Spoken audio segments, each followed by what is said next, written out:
Hello friends, welcome to my channel. మీకు కనుక ఈ వీడియో నచ్చినట్లయితే తప్పకుండా లైక్ చేయండి. అమర్ దగ్గర డైరీ ఉండిపోవడంతో ఆ డైరీ ఎలాగైనా సరే తీసుకోవాలని చెప్పి మనోహరి అమర్ వాళ్ళ అమ్మ నాన్నలతో కలిసి అమర్ వాళ్ళ వెనకాలే గుడికి వస్తూ ఉంటుంది.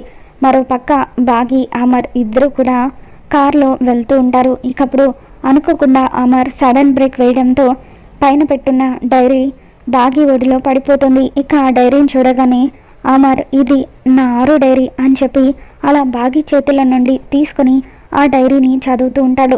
ఇక అలా 6 రాసిన ప్రతిదీ చదువుతూ అమర్ కన్నీళ్లు పెట్టుకుంటూ ఉంటాడు. 6ని గుర్తు చేసుకుని ఎంతగానో ఎమోషనల్ అవుతూ ఉంటాడు. ఇక ఇదంతా చూస్తున్న బాగి కూడా ఎంతగానో బాధపడిపోతూ ఉంటుంది. నిజంగా మీలాంటి మంచి భర్త దొరకడం అక్క అదృష్టం. కానీ మధ్యలోనే అక్కను ఈ కుటుంబానికి ఆ భగవంతుడు ఎందుకు దూరం చేశాడో ఏంటో. మీ ప్రేమను అక్క పూర్తిగా పొందలేకపోయింది. ఆ విషయంలో తను దురదృష్టవంతురాలు అని చెప్పి బాగి కూడా బాధపడుతూ ఉంటుంది. ఇక అలా 6 రాసిన చివరి పేజీ అమర్ చదువుతూ ఉంటాడు. అలా మనోహరి కుట్ర గురించి 6 రాసిన విషయాన్ని అమర్ చదవబోతూ ఉండగా ఇంతలో అమర్కి పోలీస్ స్టేషన్ నుండి ఫోన్ వస్తుంది. నేను ఎస్ఐని మాట్లాడుతున్నాను అని చెప్పి ఇక అవతల వ్యక్తి అనగానే అప్పుడు చెప్పండి అని అమర్ అంటూ ఉంటాడు. మీరు మొన్న ఒక వ్యక్తిని కలవడానికి పోలీస్ స్టేషన్కి వద్దామనుకున్నారు కదా, కానీ ఆ రోజు రాలేకపోయారు. ఈరోజు సాయంత్రం అతన్ని కలవాలని మా సార్ని మీరు అడిగారట కదా సార్, కానీ ఈరోజు ఉదయమే అతను బెయిల్ పైన విడుదలయ్యి వెళ్ళిపోయాడని చెప్పి అంటూ ఉంటే ఓ అవునా అని చెప్పి అమర్ అతని గురించి వివరాలు ఏవైనా తెలిసాయా అని చెప్పి అడుగుతూ ఉంటాడు.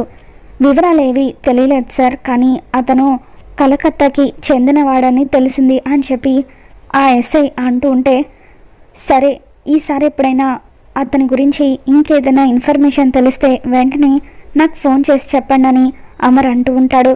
ఇక అమర్ ఫోన్ పెట్టేశాక ఎవరి గురించండి మీరు మాట్లాడేదా అని చెప్పి బాగి అడుగుతుంది. ఆ రోజు పార్టీలో ఒక అతను గన్ ఫైర్ చేశాడు కదా, నాకెందుకు అతను మనోహరి కోసమే వచ్చాడేమోనని అనుమానంగా ఉంది. ఒకసారి అతన్ని కలిస్తే నా డౌట్స్ అన్నీ క్లారిఫై అయిపోతాయి కదా అనుకున్నాను, కానీ ఈరోజు ఉదయమే అతను బెయిల్ పైన విడుదలయ్యాడట అని చెప్పి అమర్ అంటూ ఉంటాడు. ఇక దాంతో బాగి మీరేం కంగారు పడకండి, నిజం బయటపడాలని ఉంటే ఏదో ఒక రోజు తప్పకుండా బయటపడుతుంది అని చెప్పి ఇక అలా అమర్తో కలిసి బాగి గుడికి వెళ్తుంది. మనోహరి టెన్షన్గా కార్ దిగుతుంది. ఇక అమ్మవారి గుడిని చూడగానే మనోహరికి ఏవో పాత జ్ఞాపకాలు గుర్తుకు వస్తూ ఉంటాయి. హైదరాబాద్లో ఇన్ని గుడులు ఉండగా వీళ్ళకు ఏ గుడి దొరకనట్టుగా ఇక్కడికి రావాలా అని చెప్పి మనోహరి అనుకుంటూ ఉంటుంది.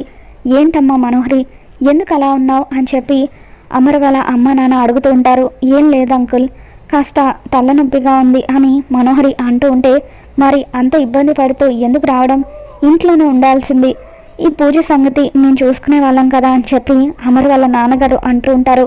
పర్వాలేదులేండి అంకుల్ అని చెప్పి మనోహరి పదండి లోపలికి వెళ్దామని చెప్పి అలా వాళ్ళని తీసుకుని లోపలికి వస్తుంది. బాగి అమర్ ఇద్దరు కూడా గుడి చుట్టూ వాళ్ళు వచ్చేసరికి ప్రదక్షిణలు చేస్తూ ఉంటారు. ఇక అలా బాగి అమర్ ఇద్దరు జంటగా ప్రదక్షిణలు చేస్తూ ఉంటే నిర్మలమ్మ ఎంతగానో మురిసిపోతూ ఉంటుంది.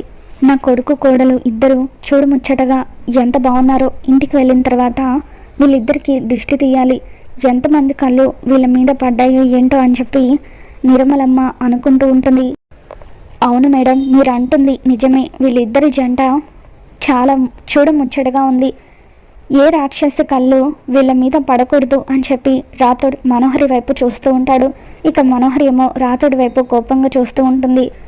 అన్నీ అనుకున్నట్టుగా జరుగుంటే ఈ బాగీ ప్లేస్లో నేను ఉండేదాన్ని, కానీ ఆ 6 చచ్చిన తర్వాత కూడా నాకు మనశ్శాంతి లేకుండా చేస్తుంది అని చెప్పి మనోహరి 6ని తిట్టుకుంటూ ఉంటుంది. అమర్ ముందు నడుస్తూ ప్రదక్షిణలు చేస్తూ ఉంటే అప్పుడు బాగి అలా అమర్ని చూస్తూ ఉండిపోతుంది. నిజంగా ఆ భగవంతుడు మీలాంటి మంచి భర్తను నాకు ఇచ్చాడు, నేను నిజంగా చాలా అదృష్టవంతురాల్ని. ఇప్పుడు నేను మీ ప్రేమని పొందలేకపోవచ్చు, కానీ త్వరలోనే మీ ప్రేమని పొందుతాను, అప్పటి వరకు మీకే తెలియకుండా మిమ్మల్ని ఇలా ప్రేమిస్తూనే ఉంటాను అని చెప్పి బాగి అలా అమర్ని చూస్తూ ఉండిపోతుంది. కొడైకెనాల్ పంతులు గారు రాతోడికి ఫోన్ చేస్తూ ఉంటారు. రాతోడు అక్కడ పూజలన్నీ ఎలా జరుగుతున్నాయి, నా స్నేహితుడికి దగ్గరుండి అన్ని పూజలు జరిపించమని చెప్పాను. ఈ పూజలన్నీ దోషాలు పోవడానికి కాదు, వాళ్ళిద్దరిని దగ్గర చేయడానికి అని చెప్పి అంటూ ఉంటే, మీ ప్లాన్ సూపర్ సార్ అని చెప్పి రాథోడ్ అంటూ ఉంటాడు.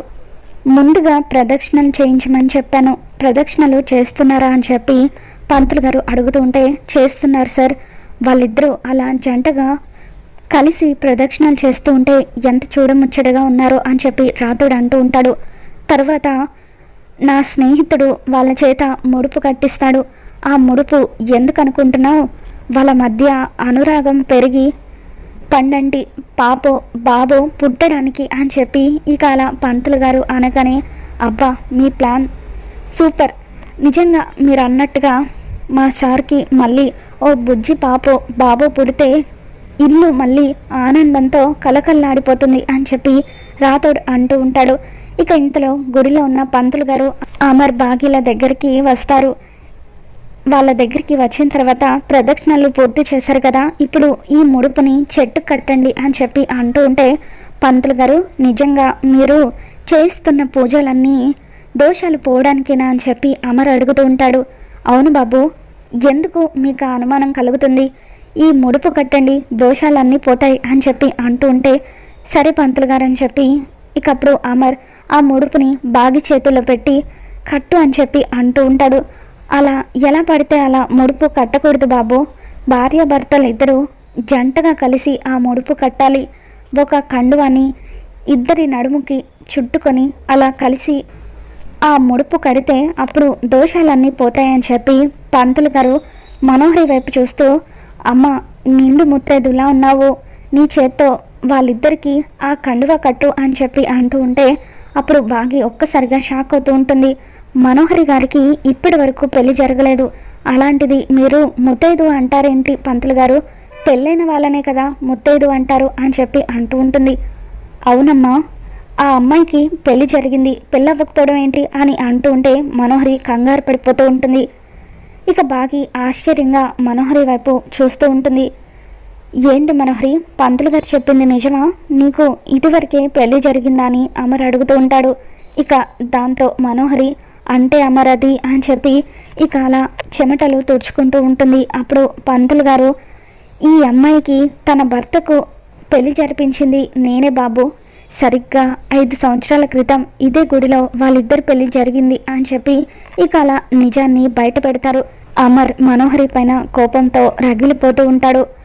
ఇన్ని రోజులుగా నా దగ్గర ఈ నిజాన్ని ఎందుకు దాచావు మనోహరి? నీకు భర్త ఉండి కూడా ఎవరూ లేని ఒక అనాథనని చెప్పుకుంటూ ఇంకా నా ఇంట్లోని ఎందుకుంటున్నావు అని చెప్పి అమర్ నిలదీస్తూ ఉంటాడు. ఇక ఇంతలో అక్కడికి మనోహరి భర్త ఎంట్రీ ఇస్తాడు. నమస్కారం పంతులు గారు అని చెప్పి అలా రణవీర్ పంతులు గారికి నమస్కారం చేస్తూ ఉంటే, నమస్కారం బాబు, అప్పుడెప్పుడు పెళ్లి చేసుకున్నప్పుడు కనిపించావు, మళ్ళీ ఇన్నేళ్లకు ఎలా ఉన్నావు? భార్యాభర్తలు ఇద్దరూ కలిసి రాకుండా చెరొకసారి వచ్చారేంటి అని చెప్పి మనోహరి వైపు రణవీర్ వైపు చూస్తూ ఉంటే అమర్ రణవీర్ని చూసి షాక్ అవుతూ ఉంటాడు. ఇక అప్పుడు రణవీర్, చెప్పాను కదా పంతులు గారు, మా మధ్య చిన్నపాటి మనస్పర్ధలు ఉన్నాయని, అందుకే నా భార్య నాకు దూరంగా ఉంటుంది అని చెప్పి రణవీర్ అంటూ ఉంటాడు. మా మధ్య మనస్పర్ధలు తొలగిపోవాలంటే ఏదైనా పూజ ఉంటే చెప్పండి అంటూ నా భార్య మనోహరి పేరు మీద నా పేరు మీద పూజలు చేయండి పంతులు గారు అని చెప్పి రణవీర్ అంటూ ఉంటాడు. ఇక దాంతో పంతులు గారు వాళ్ళిద్దరి పేర్ల మీద పూజలు చేస్తూ ఉంటే అప్పుడు అమర్ షాక్ అవుతూ, మనోహరి భర్త మీరా అని చెప్పి రణవీర్ని చూసి షాక్ అవుతూ ఉంటాడు. అవును సార్, నేనే. ఆ రోజు పార్టీలో మనోహరి పైన కాల్పులు జరిపింది నేనే అని చెప్పి రణవీర్ అంటూ ఉంటే ఇక అప్పుడు అమర్, ఎందుకు మీకు మనోహరి పైన అంత కోపం? ఎందుకు తనని చంపాలనుకుంటున్నారా అని చెప్పి అడుగుతూ ఉంటాడు. మనోహరికి నాకు మధ్య చాలా సీక్రెట్స్ ఉన్నాయిలేండి, అవన్నీ చెప్పడానికి ఇప్పుడు టైం లేదు, ప్రస్తుతం నేను మనోహరిని తీసుకువెళ్ళడానికి వచ్చాను అంటూ పద మనోహరి అని చెప్పి రణవీర్ పిలుస్తూ ఉంటే, నేను రాను రణవీర్ అని చెప్పి మనోహరి, ప్లీజ్ అమర్ నన్ను కాపాడని చెప్పి అంటూ ఉంటుంది. ఇక అప్పుడు రణవీర్, చూడండి సార్, మీకు మనోహరికి మధ్య ఎటువంటి సంబంధం ఉందో నాకు తెలీదు, కానీ మనోహరి నా భార్య అని చెప్పి దయచేసి తనని తీసుకువెళ్ళేటప్పుడు మీరు అడ్డుపడకండి అని చెప్పి అంటూ ఉంటే, నీ భార్యను నువ్వు తీసుకువెళ్తూ ఉంటే మేమెందుకు అడ్డుకుంటాం బాబు, తీసుకువెళ్ళు అని అమర్ వాళ్ళ అమ్మ నాన్న ఇద్దరు కూడా అంటూ ఉంటారు. ఇక దాంతో మనోహరిని లాక్కెళ్తూ రణవీర్, రా మనోహరి, నీతో నేను చాలా మాట్లాడాలి, పద, నీతో చాలా పనుంది అని చెప్పి ఇక అలా మనోహరి చెయ్యి పట్టుకొని రణవీర్ గుడిలో నుండి లాక్కుపోతూ ఉంటాడు. ఇక దాంతో బాగి మొత్తానికి ఇన్ని రోజులకు మనోహరి చేసిన మోసం బయటపడింది. కానీ అక్కని చంపింది తనే అన్న నిజం కూడా బయటపడి ఉంటే బాగుండేదని చెప్పి అనుకుంటూ ఉంటుంది. ఇన్ని రోజులుగా పెళ్ళయ్యి భర్త ఉండి కూడా మన ఇంట్లో ఉంటూ పెళ్ళి కాలేదన్నట్టుగా ఎన్ని నాటకాలు ఆడింది ఈ మనోహరి. మొదటి నుండి నాకు ఈ మనోహరి మీద అనుమానంగానే ఉండేది. ఇంకా నయం, మిస్సమ్మతో మన అబ్బాయి పెళ్లి జరిగింది కాబట్టి సరిపోయింది. ఇటువంటి మోసగత్తెతో మన అబ్బాయి పెళ్లి జరిగి ఉంటే వాడి జీవితం నాశనం అయి ఉండేది అని చెప్పి అమర్ వాళ్ళ అమ్మ నాన్న ఇద్దరు కూడా అనుకుంటూ ఉంటారు.